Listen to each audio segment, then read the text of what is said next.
नामांकन के अंतिम दिन भोरंज जिला परिषद वार्ड से कांग्रेस समर्थित उम्मीदवार स्वतंत्र भारद्वाज ने अपना नामांकन एसडीएम भोरंज के पास दाखिल किया। नामांकन केस में जिला कांग्रेस कमेटी के अध्यक्ष राजेंद्र चार, अनीता वर्मा पूर्व विधायक, अनुसूचित जाति के संयोजक सुरेश कुमार, प्रदेश कांग्रेस प्रवक्ता प्रेम कौशल, पूर्व कांग्रेस उम्मीदवार doctor Ramesh Dogra, block Congress committee Bhoranj के अध्यक्ष विजय कुमार बनियाल, ब्लॉक कांग्रेस कमेटी हमीरपुर के अध्यक्ष सुरेश पटियाल, जिला कांग्रेस महासचिव जगजीत ठाकुर, राजीव लाल मेहर, चमन लाल शर्मा, जिला मीडिया प्रभारी अंशुल शर्मा, युवक कांग्रेस के महासचिव सुक्रांत भाटिया, जिला सचिव शबनम कुमारी एवं कश्मीर सिंह, प्रकाश चौधरी, ओपी भारद्वाज व दर्जनों महिलाएं मौजूद रहीं। जिलाध्यक्ष एवं सभी मौजूद नेताओं ने नामांकन के पश्चात उपस्थित कार्यकर्ताओं को पूरे समर्थन भाव एवं कार्य क्षमता से पूरी ताकत लगाकर भोरंज विधानसभा क्षेत्र की चारों जिला परिषद वार्ड उम्मीदवारों को विजय बनाने के लिए काम करने की अपील की। यह पंचायत चुनाव वर्ष 2022 में होने वाले प्रदेश विधानसभा चुनावों के लिए महत्वपूर्ण साबित होंगे।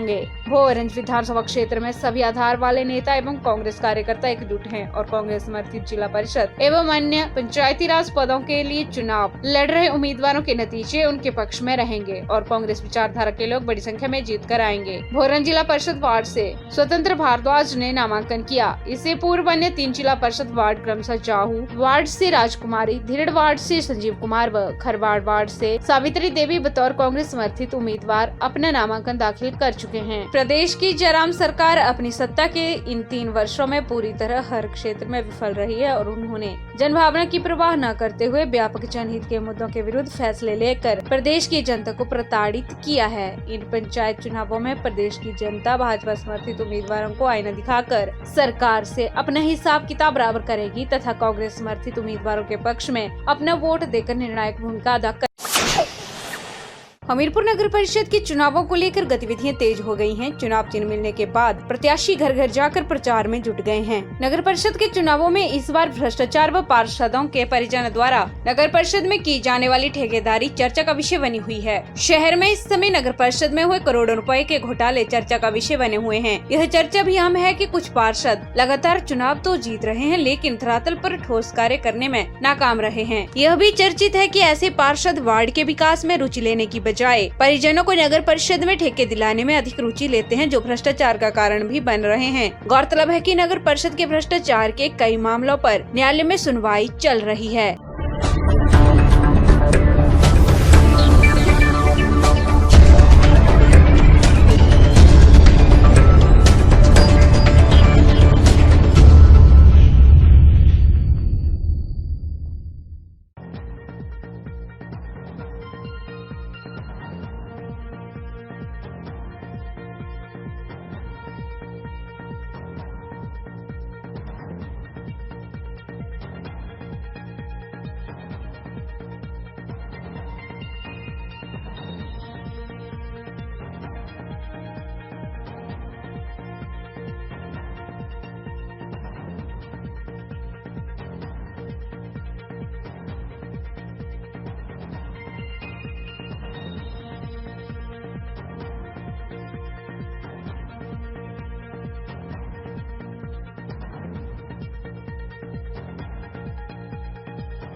पिछले 1 साल से कोरोना महामारी से जूझ रहे देशवासियों के लिए नए साल में बीमारी से निजात मिलने की उम्मीद जगी है। देश में वैक्सीन का ड्राई रन किया गया है और जल्द ही वैक्सीन लोगों को लगाने का काम भी शुरू हो जाएगा। पूरे देश के साथ हिमाचल प्रदेश में भी कोरोना वैक्सीन का ड्राई रन किया गया। प्रदेश के शिमला में 3 जगहों DDU अस्पताल, तेंजिन अस्पताल और कुसुमपट्टी के सरकारी स्कूल में वैक्सीन का ड्राई रन किया गया, जिसमें 25-25 लोगों को ट्रायल के तौर पर वैक्सीन लगाई गई। ड्राई रन के बाद देश में वैक्सीन लगाने का फाइनल दौर शुरू हो जाएगा। पहले चरण में स्वास्थ्य कर्मियों को वैक्सीन लगाई जाएगी, उसके बाद अन्य लोगों को वैक्सीन लगाने का काम शुरू होगा। शिमला में WHO की टीम की निगरानी में वैक्सीन का ड्राई रन किया गया। वैक्सीनेशन में 5 मेंबर की टीम रहेगी। पहले से रजिस्ट्रेशन होगी, फिर जिन लोगों को वैक्सीन लगाने के लिए मैसेज किया है उनकी लिस्ट वेरिफिकेशन होगी और उसके बाद उसको वैक्सीन लगाई जाएगी। वैक्सीन लगाने के बाद मरीज को आधे घंटे के लिए ऑब्जर्वेशन में रखा जाएगा, जहाँ पर देखा जाएगा कि वैक्सीन का मरीज को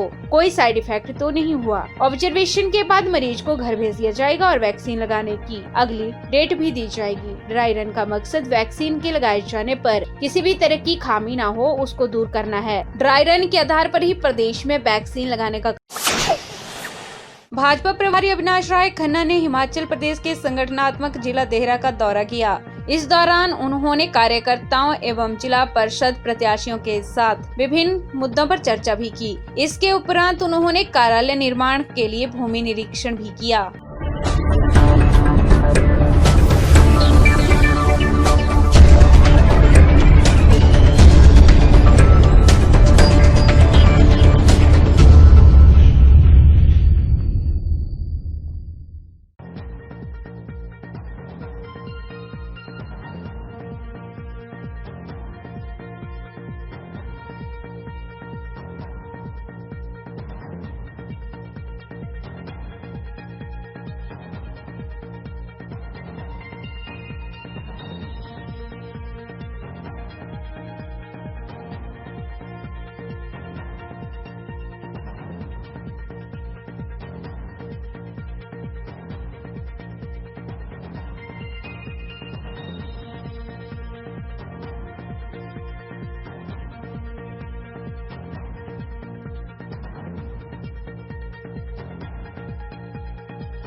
केंद्रीय वित्त राज्य मंत्री अनुराग ठाकुर ने प्रदेशवासियों को नववर्ष की शुभकामनाएं देते हुए जहां वर्ष 2020 को रिफॉर्म ईयर बताया है, वहीं दूसरी तरफ नए वर्ष में इन सुधारों के सकारात्मक परिणाम मिलने की बात कही है। उन्होंने कामना की कि नववर्ष का हर दिन प्रदेश के लिए सफलता, खुशियां और समृद्धि लेकर आए। विकास की दृष्टि से हिमाचल देश के अग्रणी राज्यों में शुमार हो, इसके लिए केंद्र और प्रदेश सरकार ने राज्य हित में अनेक नीतिगत निर्णय लिए हैं। कोरोना आपदा जैसे कठिन समय में प्रधानमंत्री नरेंद्र मोदी ने देश की आर्थिक समृद्धि के लिए आत्मनिर्भर भारत का विजन दिया है। जहां एक तरफ हम वर्ष 2020 को रिफॉर्म ईयर के रूप में याद रखेंगे, वहीं दूसरी तरफ नया साल यानी 2021 इस अभियान को मूर्त रूप देने वाला साल साबित होगा। मोदी सरकार ने कृषि, मैन्युफैक्चरिंग, स्पेस, कोल, माइनिंग और डिफेंस जैसे क्षेत्रों में बड़े रिफॉर्म किए हैं, जिनके सकारात्मक दूरगामी परिणाम देखने को मिलेंगे। उन्होंने कहा कि केंद्र और प्रदेश के डबल इंजन से हिमाचल प्रदेश विकास के नए कीर्तिमान स्थापित कर रहा है और ये सिलसिला नए साल में भी जारी रहेगा। नए वर्ष में एक सुनहरा भविष्य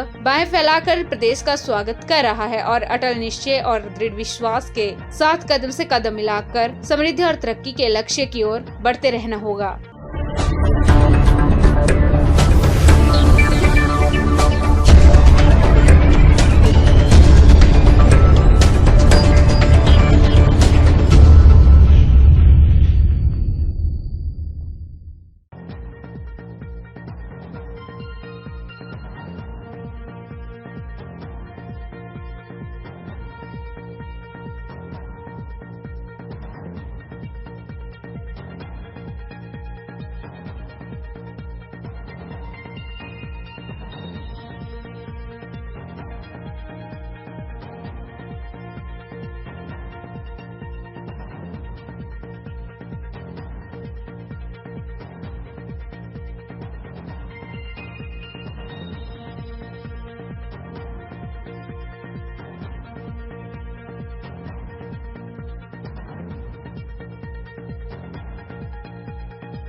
हिमाचल के राज्यपाल बंडारू दत्तात्रेय ने विश्वविख्यात शक्तिपीठ श्री ज्वालामुखी मंदिर में परिवार सहित मां ज्वालामुखी की पूजा व आराधना की और मां का आशीर्वाद प्राप्त किया। इस मौके पर उन्होंने पत्रकारों से कहा कि नैतिक मूल्य का योगदान होगा तभी देश आगे बढ़ सकेगा। उन्होंने कहा कि वैश्विक महामारी कोरोना वायरस से इस जगत को निजात मिले, ऐसी मां से प्रार्थना है। उन्होंने कहा कि देश के गरीबों, किसान, मजदूरों के लिए यह वर्ष बेहतर हो, लोग आपस में प्यार, स्नेह, सहयोग और भाईचारे से रहें। वैक्सीन आ रही है, सभी लोग इसका उपयोग करके कुशल हो जाएं और कोरोना पर जीत पाएं। उन्होंने कहा कि देश आगे बढ़ रहा है और लोगों का भी धार्मिक, सामाजिक और आर्थिक विकास हो। उन्होंने लोगों से आह्वान किया कि वे स्वच्छ वातावरण तैयार करें ताकि किसी बीमारी का असर ना पड़े। उन्होंने कहा कि नैतिक मूल्यों का योगदान बहुत जरूरी है, तभी देश आगे बढ़ सकता है। सभी लोगों को अपनी जिम्मेदारियों का पता होना चाहिए। उन्होंने मां भगवती से आशीर्वाद लेकर समस्त देशवासियों को नए साल की बधाई दी और नए साल सबके लिए मंगलकारी हो, ऐसी मां से प्रार्थना की। इस मौके पर उनके साथ विधायक रमेश धवाला, एसडीएम ज्वालामुखी धनवीर ठाकुर, डीएसपी तिलकराज, तहसीलदार जगदीश शर्मा,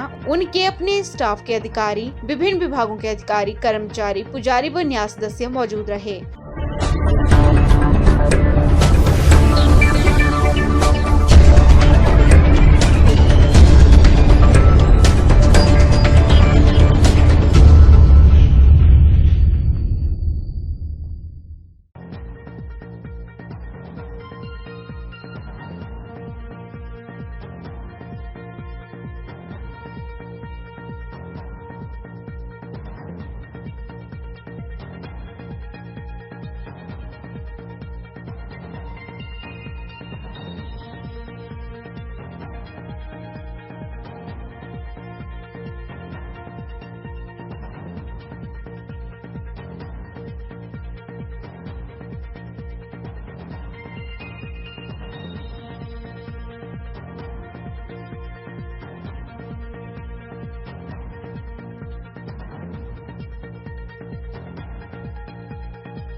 सोलन में वर्ष 2020 में सड़क हादसों में 30% कमी आई है। ओवर स्पीड के 2200 से ज्यादा चालान हुए हैं। एसपी सोलन अभिषेक यादव ने कहा कि वर्ष 2020 में जिला सोलन में सड़क हादसों में 30% तक कमी दर्ज की गई है। उन्होंने कहा कि इस दौरान सड़क हादसों में घायलों की संख्या भी कम हुई है। वर्ष 2019 में सड़क हादसों में 250 लोग घायल हुए थे, वहीं इस वर्ष इनकी संख्या 229 है। व सड़क हादसों में मौतें भी कम हुई हैं। उन्होंने कहा कि सड़क हादसे ओवर स्पीड के कारण ज्यादा होते हैं। इसके चलते पुलिस द्वारा ओवर स्पीड के मामले कम करने के लिए अभियान चलाया गया है। इसमें वर्ष 2020 में 2200 से ज्यादा वाहन चालकों के चालान किए गए। अभिषेक यादव ने बताया कि इस वर्ष एनडीपीसी एक्ट के तहत 95 मामले दर्ज करके 154 लोगों को गिरफ्तार किया गया है। उन्होंने बताया कि इस दौरान 8 किलो चर्स व 450 ग्राम हेरोइन बरामद की गई। वहीं आबकारी व कराधान के मामलों में भी बढ़ोतरी हुई है। उन्होंने बताया कि कोरोना संक्रमण के नियमों का उल्लंघन करने पर इस वर्ष 200 मामले दर्ज किए गए। बिना मास्क व शारीरिक दूरी का पालन न करने पर 2650 चालान किए गए। इस वर्ष कोरोना संक्रमण नियमों का उल्लंघन करने पर 18 लाख जुर्माना किया गया। जिला पुलिस द्वारा लोगों को 24 घंटों में पासपोर्ट वेरिफिकेशन के लिए स्कीम चलाई गई है।